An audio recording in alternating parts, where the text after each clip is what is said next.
दोस्तों, मैं दीपक ठुरेला आप सभी का स्वागत करता हूं ब्रेन एक्शंस लैब की तरफ से। आज के इस इम्पोर्टेंट सेशन के अंदर दोस्तों आज हम बात करने वाले हैं, बहुत डिस्कस होने वाला एक टॉपिक है ये, और बहुत ज़्यादा आप YouTube के ऊपर सर्च भी कर रहे होंगे। अगर आप अभी एक अभिभावक हैं, टीचर हैं, स्टूडेंट हैं, बच्चों की करियर से रिलेटेड, उसकी काउंसलिंग से रिलेटेड आप बात कर रहे हैं, तो ये डिस्कशन, ये वर्ड आपने बहुत ज़्यादा सुना होगा, DMIT, डर्मेटोग्राफिक्स multiple intelligence test.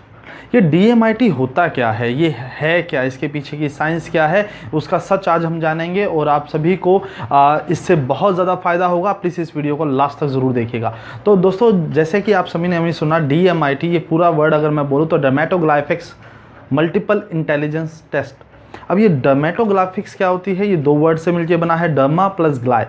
Derma means आपकी स्किन, ग्लाय मीन्स उसके ऊपर के कर्व्स।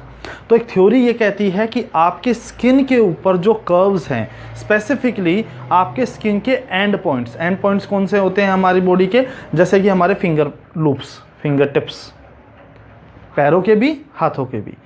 तो एक स्टडी की गई जिसमें पता लगाया गया कि फिंगर टिप्स के ऊपर जो पैटर्न है, जिससे आपकी सबकी आइडेंटिटी अलग होती है, क्योंकि आप सभी के, दो लोगों के चेहरे सेम हो सकते हैं, फिंगरप्रिंट सेम नहीं हो सकते, साइन सेम हो सकते हैं, फिंगरप्रिंट सेम नहीं हो सकते। तो हमारे इंसान के फिंगरप्रिंट अलग होते हैं, तो ये हमारी पहचान का एक बहुत बड़ा स्रोत भी है। तो ये पता लगाया गया थ्योरी के अंदर कि आपके फिंगरप्रिंट्स के बेस पे आपके ब्रेन की एक मैपिंग की जाती है। आप ऐसे समझिए कि ये नक्शा है और ये घर है। घर में कौन सी चीज़ कहाँ पे है, कितने साइज़ की है, उसका क्या डायमेंशंस हैं, क्या उसका पोटेंशियल है, वो सब कुछ यहाँ से, उस नक्शे से, उस मैप से हमें पता लग जाता है। अब ये जो मैप्स आपके फिंगर्स पे बने हुए हैं, जो पैटर्न आपके फिंगर्स पे बने हुए हैं, फिंगर पैटर्न बोलते हैं इन्हें, और हमारी भाषा में बोलें तो FP कोड बोलते हैं, फिंगरप्रिंट कोड्स। तो ये जो कोड्स आपके हाथों पे बने हुए हैं, ये तकरीबन 21 तरह के कोड्स ने हमारी 800 अरब की, ये 800 करोड़ की जो ये जनसंख्या है हमारी, उस सभी को अलग अलग किया हुआ है। तकरीबन 21 तरह के प्रिंट्स के बेस पे हम स्टडी करते हैं हर एक इंसान को। हम सबके फिंगर टिप्स अलग होते हैं। फिंगर टिप्स के अंदर आप ऐसे समझिए, DMIT में स्टडी क्या किया जाता है। DMIT में जब हम फिंगरप्रिंट को स्टडी करते हैं तो दो बेसिकली उसके 4 नियम हैं DMIT के। सबसे पहला कि एक डेल्टा फाउंड किया जाता है। अब ये डेल्टा क्या होता है, आपके फिंगर्स में एक जगह ऐसी आती है जो ज़्यादातर आप ऐसे समझिए कि कॉर्नर में आती है। जैसे ये थंब है तो थंब का लेफ्ट कॉर्नर होगा या राइट कॉर्नर होगा, तो कॉर्नर्स या फिंगर्स का लेफ्ट या राइट कॉर्नर होगा। कॉर्नर्स में एक जगह ऐसी आती है जहाँ पे 3 तरह की रेखाएं, जो 3 डायरेक्शनल रेखाएं हैं, वो आपस में टच करके एक ट्रायंगल बना रही होती है। ये 3 तरह की रेखाएं, जैसे ये वाली रेखा इधर जा रही है, ये इधर जा रही है और ये इधर जा रही है, ये आपस में क्या बनाती है, एक ट्रायंगल बनाती है। इस ट्रायंगल को डेल्टा पॉइंट बोला जाता है। दूसरा जो इसमें सर्च किया जाता है वो है सेंटर। आपके फिंगर के बिल्कुल सेंटर पे थंब है तो उसके सेंटर का एक पॉइंट होता है जहां से ये रेखाएं बननी स्टार्ट होती हैं। अगर मान लीजिए कि आपके फिंगर का पैटर्न जो है वो तकरीबन इस तरह से है, जिसमें फिंगर्स ऐसे मूव कर रही हैं, तो जहां से ये पॉइंट स्टार्ट हुआ है वहां से उस पॉइंट को बोलते हैं, जहां से ये रेखाएं स्टार्ट हुई हैं उस पॉइंट को बोलते हैं सेंटर। तो हम जब DMIT की बात करते हैं तो उसमें डेल्टा पॉइंट और सेंटर पॉइंट, इन दोनों को स्टडी किया जाता है। ये किस तरह के हैं, तो इसके रूल कैसे होते हैं। सबसे पहला रूल होता है find the delta, second rule होता है फाइंड द सेंटर, तीसरा होता है find the distance between delta and centre. जो डेल्टा है और सेंटर है उसके बीच में डिस्टेंस कितना है। उसके बाद आता है फ्लो के बारे में मैं आपको बाद में बताऊंगा फ्लो क्या होता है। तो जब हम इस डिस्टेंस को ट्रैवल करते हैं, ये जो डिस्टेंस है इसको जब हम मेजर करते हैं, ये डिस्टेंस आपके पोटेंशियल्स को बताता है। हर फिंगर आपके ब्रेन से जुड़ी हुई है। देखिए, ये थ्योरी क्रॉस हेमिस्फीयर थ्योरी में साबित हो चुकी है कि आपका ब्रेन का left hemisphere right body part को हैंडल करता है, right hemisphere left body part को हैंडल करता है, और आपकी ब्रेन फंक्शनिंग, आपकी बॉडी फंक्शनिंग, आपकी मोटर स्किल्स, चाहे वो ग्रोस मोटर्स हैं या आपकी फाइन मोटर स्किल्स हैं, वो आपके ब्रेन से ही कंट्रोल होती हैं। आपका ब्रेन बेसिकली 5 पार्ट्स में डिवाइड होता है, pre frontal, frontal, temporal, occipital and parietal lobe. ये जो लोब्स हैं, इन लोब्स की स्टडी हमारी ये 5 फिंगर्स करती हैं। लेफ्ट हैंड का जो पार्ट है किसी भी लोब का, फॉर एग्जांपल ये इस पार्ट को हम बोलते हैं हमारा प्रीफ्रंटल। तो हमारा जो लेफ्ट हैंड है वो हम आपके राइट प्रीफ्रंटल लोब के बारे में बताएगा, उसमें जो फंक्शनिंग होती है ब्रेन की, जो उसकी जो फंक्शनिंग है। और सेम एज जो उल्टा होगा, हमारा लेफ्ट वाला राइट के बारे में बताएगा, राइट वाला लेफ्ट के बारे में बताएगा। अब इसमें ऐसे समझिए कि ये ब्रेन फंक्शनिंग के लिए क्या मुझे बहुत ज़्यादा स्टडी करनी पड़ेगी, क्या मुझे अपने बच्चे के बारे में या मुझे लोगों के बारे में जानना है, अगर इसको प्रोफेशनली DMIT को यूज़ करना है तो मुझे क्या करना पड़ेगा, मुझे दोबारा बायोलॉजी पढ़नी पड़ेगी, ब्रेन साइंस, न्यूरो साइंस? नहीं, ऐसा कुछ ज़रूरत नहीं है। ऐसे समझिए, आपको गाड़ी है आपके पास, उस गाड़ी के अंदर इंजन है, इंजन के अंदर बहुत सारे पार्ट्स लगे हुए हैं, उनकी अपनी अपनी फंक्शनिंग है, अपने अपने कनेक्टिविटीज़ हैं, इलेक्ट्रिक सर्किट्स अलग होते हैं। तो इन सब की जानकारी आपको होनी ज़रूरी नहीं है अगर आपको गाड़ी चलानी है। आपको सिर्फ क्या चाहिए, ड्राइविंग स्किल्स ज़रूरी है। अगर आपको ड्राइविंग आती है तो बेसिक फंक्शनिंग का आपको कोई लेना देना नहीं है। आपकी गाड़ी में क्या इंजन कैसे लगता है, गियर चेंज करने पे अंदर क्या हो रहा है, उससे आपको कोई फ़र्क नहीं पड़ता। आपको सिर्फ और सिर्फ ड्राइविंग के बेसिक टिप्स अगर आपको पता है तो आप गाड़ी आराम से चला सकते हैं, उसका एंजॉय पूरी लाइफ ले सकते हैं। आपको मैकेनिक बनने की ज़रूरत नहीं है। तो आपको न्यूरो साइंस बनने की ज़रूरत नहीं है डर्मेटोग्राफिक स्टडी करने के लिए। ये बहुत जल्दी कुछ घंटे की ट्रेनिंग के बाद ही आप इसके बारे में जान सकते हैं, सीख सकते हैं, और थोड़ी सी प्रैक्टिस करने के बाद आप इसमें मास्टरी तक कर सकते हैं। अब डर्मेटोग्राफिक्स पे वापस आते हैं। तो डर्मेटोग्राफिक्स के अंदर स्टडी ये कहती है कि आपके जब बच्चा माँ के गर्भ में होता है तो जैसे जैसे उसकी बॉडी पार्ट बन रहे होते हैं वैसे उसके दिमाग भी बन रहा होता है, और जैसे जैसे बच्चों के फिंगरप्रिंट्स डेवलप होते हैं वैसे ही उसके ब्रेन के अपने पैटर्न्स और प्रिंट्स डेवलप होते हैं। जो उनका न्यूरॉन साइकिल का जो पैटर्न है, उनका जो स्ट्रक्चर है, जो ग्लाई सेल्स और न्यूरॉन्स का कनेक्शंस है, वो सारा का सारा यहाँ पे स्टडी होता है। बहुत रिसर्च की है डर्मेटोग्राफिक्स के ऊपर, आप गूगल पे देख सकते हैं, यूट्यूब पे पढ़ सकते हैं। तो कोई ऐसी चीज़ नहीं है जो मैं आपको अलग से बताऊंगा, लेकिन जो बताने लायक बात है वो मैं आपको आज जानकारी दे रहा हूँ। डर्मेटोग्राफिक्स के अंदर कुछ चीज़ें ऐसी हैं जिनकी रिपोर्ट, कुछ प्रिंट्स ऐसे हैं जिनकी रिपोर्ट्स डर्मेटोग्राफिक्स में पूरी नहीं आती है, सही नहीं आती। जिस फिंगर में डेल्टा नहीं है उस फिंगर की रिपोर्ट इतनी आसान नहीं है। कई लोग डर्मेटोग्राफिक्स में बिना डेल्टा की रिपोर्ट भी बना के दे देते हैं और वो उस रिपोर्ट को फिर वो 100% जस्टिफाई करते हैं। ये मैं आपको बता देता हूँ, बच्चे का बाय बर्थ पोटेंशियल हमें DMIT से पता लगता है।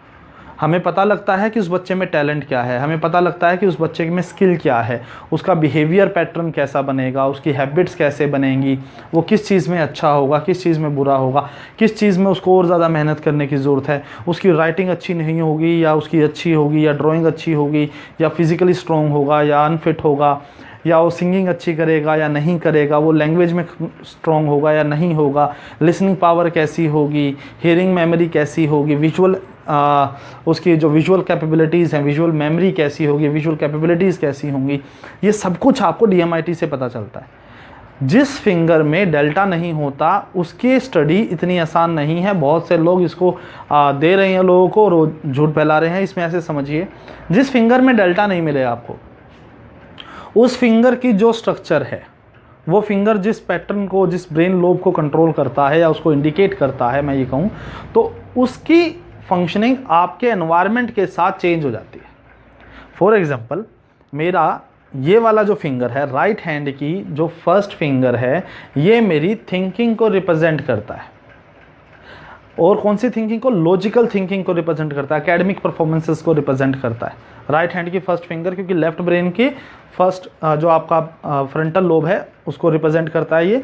यहाँ पे लॉजिकल थिंकिंग है। फॉर एग्जांपल, अगर यहाँ पे मेरा डेल्टा नहीं है, सिर्फ सेंटर है, या सेंटर भी नहीं है, डेल्टा भी नहीं है, प्लेन लाइंस हैं, फॉर एग्जांपल ऐसी लाइंस हैं आपके वहाँ पे,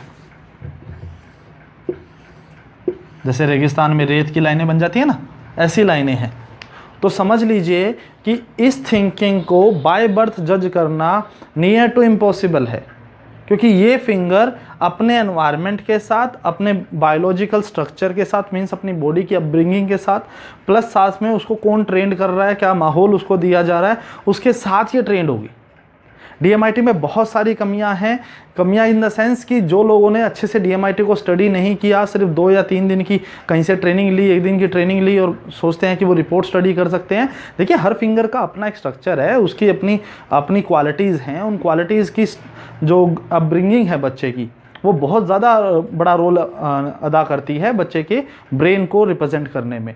तो ये ज़रूरी है कि आप सभी इस चीज़ को समझें कि बच्चे को जब भी आपने डर्मेटोग्राफिक्स के लिए लेके जाना है तो इन बातों का ध्यान रखें कि जो ट्रेनर आपको बता रहा है और जिस फिंगर के बारे में बता रहा है उस फिंगर में डेल्टा है या नहीं है, सेंटर है या नहीं है। सभी पेरेंट्स के लिए मेरे ये मतलब निवेदन है कि वो ये ज़रूर चेक कर लें। आप भी चेक कर सकते हैं कि डेल्टा है या सेंटर नहीं है।